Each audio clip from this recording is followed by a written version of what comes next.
Thank you so much, Dr. Bailey. So basically, I just want to start off this interview with a couple easy questions of just what do you think ICC is doing best right now? Well, first of all, thank you for being here. I'm excited to be on your show.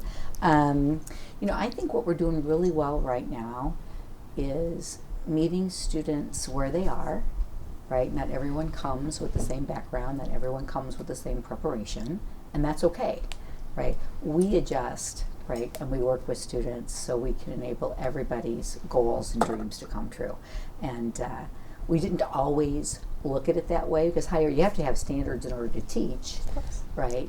But then really ramping up then options for students who may be not starting at the place where a recent high school graduate would start, right? And helping those individuals be just as successful as our just at a high school transfer students. So I think we're doing that really well right now.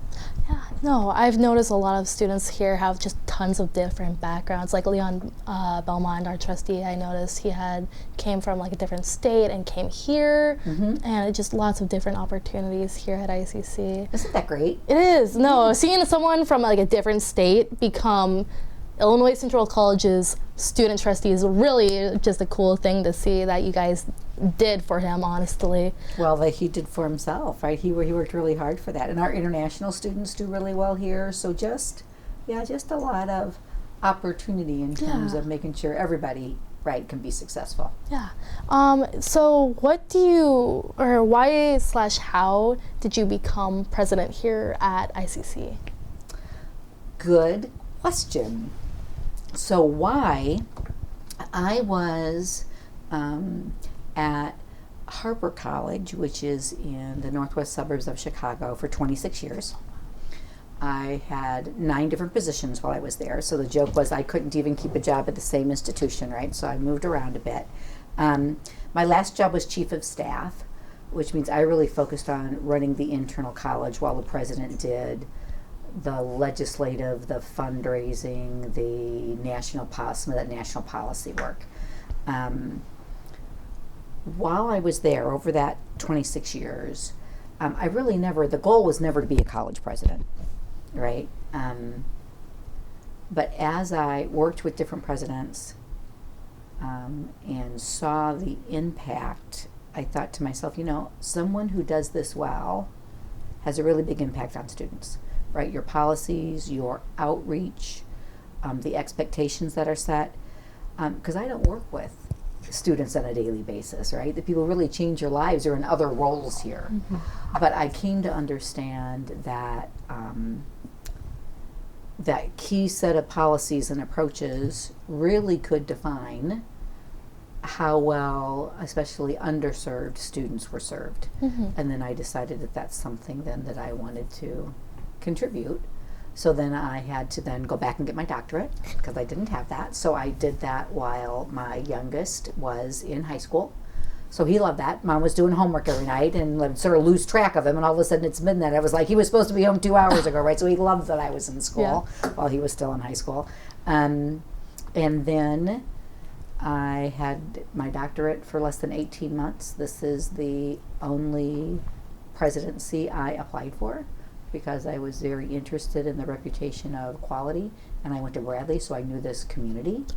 So this is the only presidency I applied for, and I was lucky enough to get it. So that's how that all happened. That's so cool. So you found out about ICC through Bradley, or? Well, it was interesting. While I was at Bradley, I had a couple of different jobs, and they were all community related. So I did some promotional work while I was a student at Bradley for the Peoria Area Chamber. I also did some economic development work and communications work for Caterpillar as an intern while I was at Bradley. So both of those put me in situations to really see the broader view in terms of issues in this region and sort of how organizations interacted that I don't think a traditional student would have had if you hadn't been in those other jobs. So I was familiar with Peoria, felt comfortable in Peoria. It's about 2 hours from where my family was, so that was nice to be closer. And just the outcomes they had, some of the approaches they took. So ICC was always a high-performing college, and I think over the last couple of years we're becoming more and more student-centric in the new methods and ways that community colleges can do that to help more students be successful, and so it was just a really good fit. The smart choice. It was a smart choice. Very good, Sophia. See, learning things. So at the most recent Board of Trustees meeting, we raised tuition by $5 per credit hour. Yes. What is your opinion on that? I was in support of that policy, and let me tell you why. Right now we have about a $3 million operational deficit in our budget. In the past, when higher ed institutions were behind on their budget, the first thing to usually go is student support services. And I don't believe that. Students need those services to be successful at the college. So we've got some money set aside, right? So right now we're dipping into some set aside money, one-time money for a while. So if we can continue to a little bit raise tuition gradually a little bit every year and make changes in our programming where we're not having as much impact on students a little bit every year, right? And continue to reach out for support through our foundation and continue to raise money in grants, improve those things every year, we can, over a couple of years, no longer have that budget situation, and nobody in the up and down, right, all those stakeholders, no one was impacted, right, inappropriately. My biggest concern in terms of tuition is that if we don't start making some of these changes and we hold tuition flat, because it's been flat for 4 years, we continue to do that, and then we run out of the one-time money, and then we have to say to whoever is attending ICC at that point in time, hey, tuition's going to go up $20 a credit hour. That would be huge. That would be a game changer in terms of who can afford to come here and who can't afford to come here, right? So right now we're looking at an extra $15 a class. If you are on Pell or MAP, that's going to be covered. If you're working with the foundation, that's going to be covered. If you are paying your way through school, that's an extra hour, maybe 2 hours over the course of 16 weeks that you'd have to put in for, right, to break even on that. And we need the state, we need our students, and then we need those other, right, sources of revenue, all to give a little to make sure we can maintain the programming and the services to make sure all students are successful. So that's, right, everyone feels the pain a little bit, hopefully no one enough to impact them where they can't come, right? But that way we make sure we're not forced into a situation where we can't do tutoring in the evenings, or we can't have this many advisors and now you can never get an appointment, or we don't have whatever that would be, right? So that's why we recommended it. Let everybody plan, right? Let everybody be mindful. And we just have really strong safety nets here at ICC in terms of the foundation, Pell, MAP. In fact, over those 4 years when we had frozen tuition, those things went up 14%, right? So students now are getting more money back than they even had before. And we're doing a much better job with emergency funds, right? So hopefully the people who really can't absorb the $3 are being taken care of in another way. Yeah. And it's just a way to keep everything balanced. It's actually interesting that you mentioned the counseling and the advising, because right before this meeting, I got out of my counseling appointment and I went over to like my friend who's also a student and go, just got done. And he goes, oh, okay, awesome. And then clicks and just instantly goes into just a meeting with another counselor here at ICC. I think your guys' advising and counseling and tutoring have always been really good from my personal experience and from what I've seen. It's really impressive. I've never had really any problems with them. That's wonderful. You know, when I started, so about 8 years ago, the number one complaint of students was advising. and our satisfaction rate, we do a student satisfaction survey once every 3 years. It was 15%. Yeah, so that's a lot of dissatisfaction, right?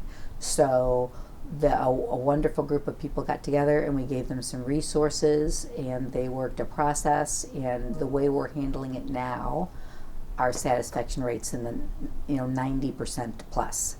So I think we've reinvented all of that. We've invested in more people. We've invested in a new system, and there's still some upgrades to come. But I think the overall experience is so much better for students now than what it was. So, but I thank you for those comments, because we always like to know that we're doing a good job, and that's a great group of people there, and they really care. Oh, absolutely. They really care. They've helped like me and my friend just so much. You guys in general, your campus is just like genuinely really amazing. On the topic of the campus, sure. So a lot of the students are asking about the courtyard and when it's going to be finished. That's a question I had to ask yesterday too. Yeah. So here's what's going on. All right. The original date was supposed to be December, right? We still would have the plantings to do in the spring, because obviously you're not going to plant in the middle of winter, but it was supposed to be done. The problem we're running into is some of the product. So the supplier with that brick and some of that stonework that's going in, it's just not available yet. So we're sort of at the mercy of that group to finish off that paving before we can open that back up. Right now it's looking like it'll happen early summer, right? Okay. But again, remember, for December they told us they would get it in and it would have happened then. So we had the same problem with the Workforce Sustainability Center, that wasn't finished on time. Not because of us. At that particular time we were waiting for a transformer and electrical switch, right? And there was an 18-month wait for the electrical switch, which is longer than we had planned on. Yeah. Right, so some of this supply chain stuff still hasn't caught up from COVID, right? Companies shut down, things backed up, right? Then there's been workforce shortages, so places aren't necessarily producing at the level they used to, and so that's why it's not open now. That's why we're running behind. It's going to be so cool, though. It's going to be wonderful. We've never on this campus really had like a quad, right? A place where students could go. I think there are picnic tables at different places, right under shade trees, benches, but really just a place where, right, you can be in the sun, you can be under those sails and be in the shade, and there are water features, and there's, right, so it's just a nice, peaceful, fun place, because before it was all concrete. And before, our friends with disabilities, there were steps everywhere. So wheelchairs, someone on crutches, someone otherly abled, was very difficult for them to be in that space. And that's all taken care of now. Yeah, one of my friends is actually disabled, Jess, and we were just like going through ICC, and she goes, yeah, I did notice that ICC is actually pretty accessible, and that makes her life a lot better. So thank you on her behalf for that, on thinking about that for them. Yeah, our facilities do a wonderful job, and we go in and have a study done on a regular basis where outside people come in and evaluate, hey, you might want to change this door, or how wide these openings are, whatever that case may be, right? And then we build a list for the next several years and check it off, and then we'll have an evaluation done. So trying to make sure that everyone, right, belongs here and can make it work here. Yeah, thank you. I just want to also ask, is there anything that you want to say to students here at ICC? You know, I would say that right now, 65% of all jobs that pay a family sustaining wage require a credential past high school. Our biggest competition at this point is not people are choosing to go to Bradley versus ICC or Illinois State versus ICC. They're not doing anything, right? And I know there's this notion right now nationally that not everyone needs to go to college. And I would say that couldn't be further from the truth. You may not need a 4-year degree, right? You want to be a nurse, you can get an RN, that's a 2-year degree, you'll be successful the rest of your career, right? So you may not need a 4-year degree, but everybody needs a credential with labor market value past high school. So you could join the labor unions, you could go into the military and earn your credentials there, right? Or you could come to ICC, right? extremely affordable, very high quality, but I just really worry for students, those recent high school graduates who are coming out of high school, right? I hear it all the time, everyone doesn't need to go to college, I'm not going to go into debt, I'm not doing it, right? They get further in their lives and now there are relationships and children involved and it's harder to go to school and they're stuck. And I really would prefer people not be stuck. So my message to students would be, think about that. If that is unclear to you, if you don't know what to do with that information, come and talk to our folks. We are absolutely prepared to help you figure out what you want to do and help you figure out how you're going to do it. Career Coach is on our launching page of the website, the first page you hit. I don't know if you've ever used it, but you can go in and you can do an interest survey. And it'll say, based on your interest, here's what you might be interested in. And here's the level of education you need to earn that job. So it's really not about everyone should have a 4-year degree.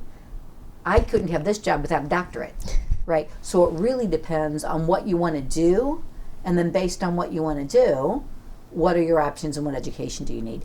I would say the same thing to our students who are mid-career, who are in their 30s and 40s. I think an awful lot of people feel stuck, and you don't have to be stuck. We have grants, we have programs, we've got scholarships. If you're in a situation where you just can't afford to go back to school because you're living paycheck to paycheck, but you're never going to stop living paycheck to paycheck until you get a credential that gets you the next level job, again, come talk to us. We've got scholarships. We will help you, right? We want people to be successful. So thank you for letting me get on my little soapbox there, but I feel really strongly that there are so many folks who struggle in this region, and we could help them not struggle. I agree with that. I think it's a lack of information. I remember there was a meeting last semester, and they said that I think it was like 3% of students knew about Pell Grants. Yeah. I think it's just a lack of misinformation on their parts. Yeah. And it's a really amazing thing that you guys do, that you help students here at ICC actually be able to afford an education and get a step into their lives, you know? Yeah.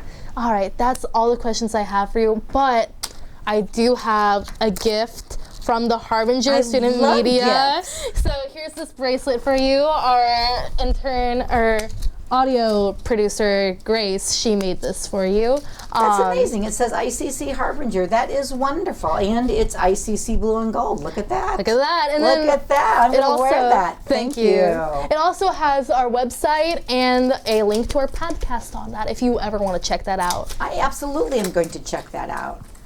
Absolutely. Wonderful. I was so honored that you asked. I'm so happy that I got to talk to you. I love just talking to you because I get to see you in the meetings, but it's just good to talk to you face to face, actually. Absolutely. All right. Thank you so much. You're a bright woman with a wonderful future, though, so you keep going, Sophia. Thank you so much, Dr. Bailey.